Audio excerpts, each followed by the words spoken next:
Okay, so we've had 2 issues so far that haven't really instilled a great amount of confidence in me as to the quality of the book. Let's look into the 3rd issue and see if we can find a bit of a silver lining in the book's quality this time.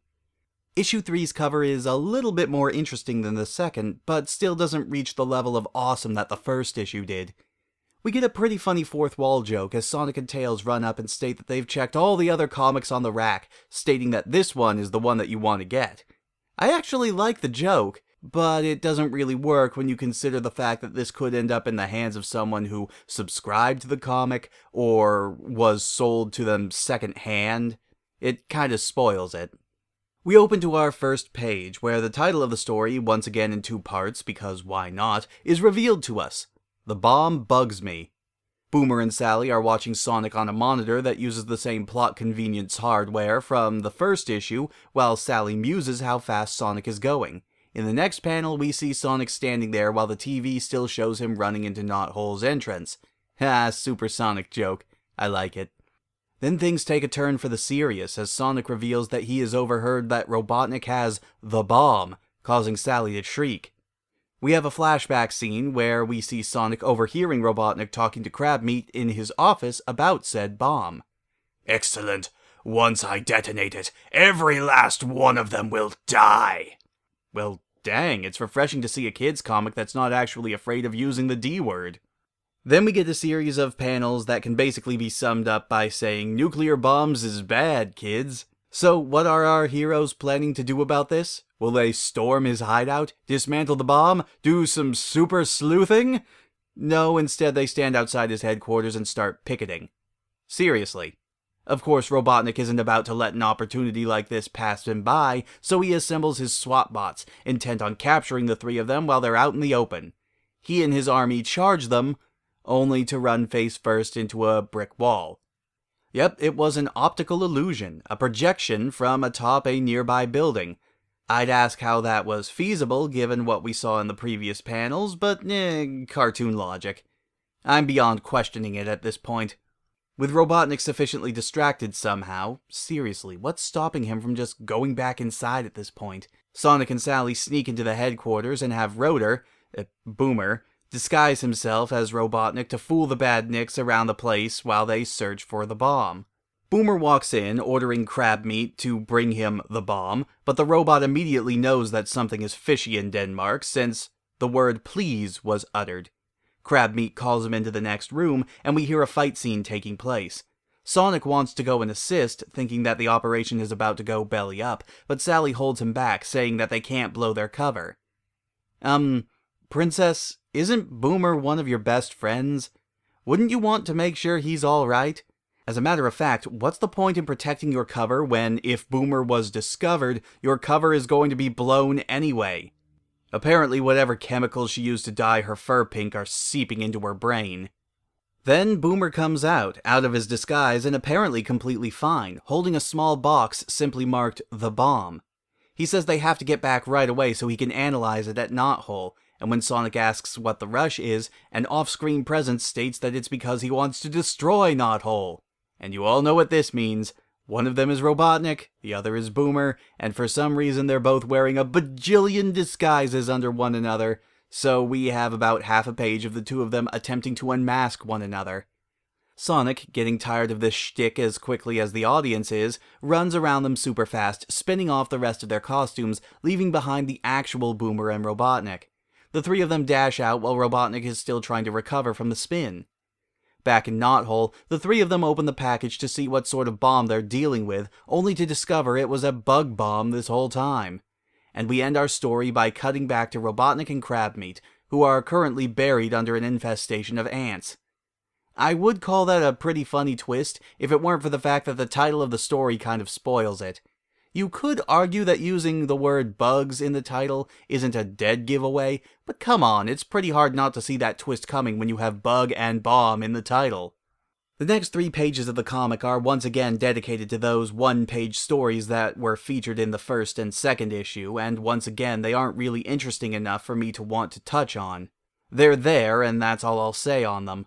The only real change-up is that this time they're in the middle of the comic instead of at the end. Wow, what a twist! Anyway, let's move on to the issue's second story, Rabbot Deployment. It starts off with Sonic being called in to look at some aerial photos taken with Boomer's Little Mermaid camera. And that's accompanied with an Ariel pun. Disney gonna sue somebody? Turns out that the pictures show Robotnik is making some deep inroads into the southern sector of Mobius. So Sonic and Boomer decide that they have to go and investigate.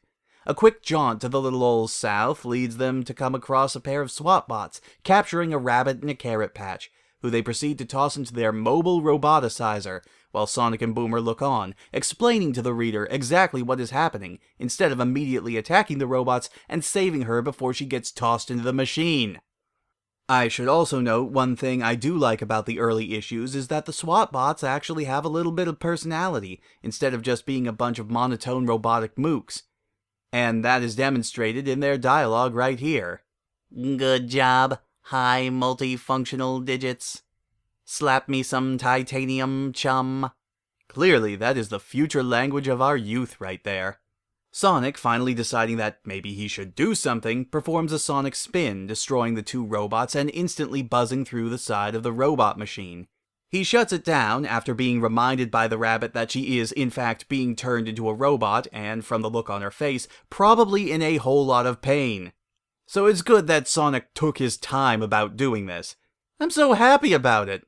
He does eventually shut the thing down, thank goodness, and the two of them remove her from the machine to discover that the process was half completed. Half rabbit, half robot. Or Rabbot, as the comic so eloquently puts it. She's not looking too good, and we get a scene that I do actually enjoy of Boomer. Sorry, the name change just really throws me off sometimes. And Sonic arguing about whether or not they should bring her back to Knothole. Boomer points out the very real possibility that Robotnik could potentially track her through her robotic parts back to Knothole. But Sonic points out that they're supposed to be heroes and that she could need medical attention. Sonic then abandons the argument and just speeds them all back to Knothole anyway, consequences be damned. Like I said, I like scenes like this, as it does show Rotor's practical sensibilities and Sonic's need to help whoever he can regardless of the danger. Part 2 of the story starts with them arriving back at Knothole. The rabbit leaps out of Boomer's arms, apparently no worse for wear, and introduces herself as Bunny. And anybody familiar with the show is squeeing to themselves right now because Bunny was one of the most popular secondary characters on the show, though she sort of started to phase into the background by the second season. Anyway, her introduction here immediately shows off her robotic limbs' super strength and her fighting ability. Then, after some shenanigans where she discovers that she's lifting up the Princess Sally, she humbly requests to be, Sally's hairdresser.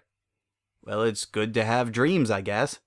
The scene is interrupted when Antoine comes charging in, screaming about something very large approaching. Bunny seems to take a shine to him, which we'll get into later down the line. We cut outside, where it seems Robotnik has borrowed Kamek's shtick from the Yoshi's Island series and has just made a normal Badnik a jillion times bigger. Sonic immediately leaps into action and goes to take this thing down, while Bunny follows after him, intent on assisting. The other three decide to hang back and see what she can do, because that's totally the smart thing to do when someone's been through the mental and physical trauma of having half their body transformed into mechanical parts. Immediately let them rush off to fight something that they have no way of knowing they can actually fight against. Great job! Sonic pops out of a tree stump and is nearly crushed under the giant thing's treads, but Bunny manages to pull him back down to safety at the last minute. Sonic attempts to create a giant tornado to hopefully throw the thing off balance, but it fires on him with some sort of massive laser beam. Of course, it's not a lethal laser though, because as we all know, giant burrowing robots just can't handle the equipment and weaponry necessary for lethal force. With Sonic stunned, the massive Burrowbot moves in to crush him, but is almost immediately flipped on its head thanks to Bunny's super strength. While recovering, Sonic makes it a point to tell us exactly just what happened.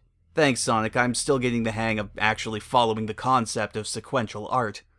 Sonic does thank her for the assist and runs over to finish the job, pulling the same trick he did on Scratch and Grounder in the second issue, running in a circle so fast around the giant robot that he causes a huge groove in the ground that eventually collapses in on itself, burying the bot.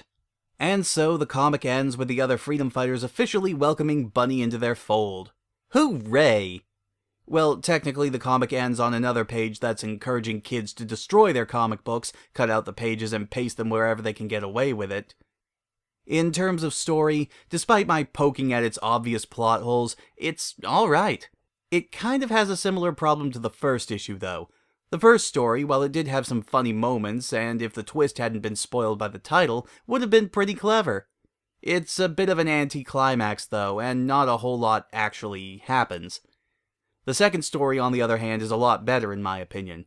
Sure, it has some pretty big lapses in logic, and it bothers me how long it takes Sonic and Boomer to actually help Bunny out of the machine, but this is the story that introduced Bunny into the comic universe, and it's made very obvious that she's a pretty good addition to the team. A lot more just happens in this story, and it gives some nice characterization to Sonic, Boomer, and Bunny, so I have to give it credit for that. Overall, this is definitely a step up. Plus, if you like puns, this is the issue where they really decided to step up their use of them. It's getting to the point where there's so many of them, it's hard not to find them hilarious.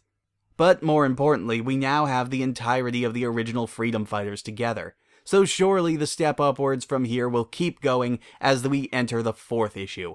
And I'm sure that is not setting us up for something terrible in the future.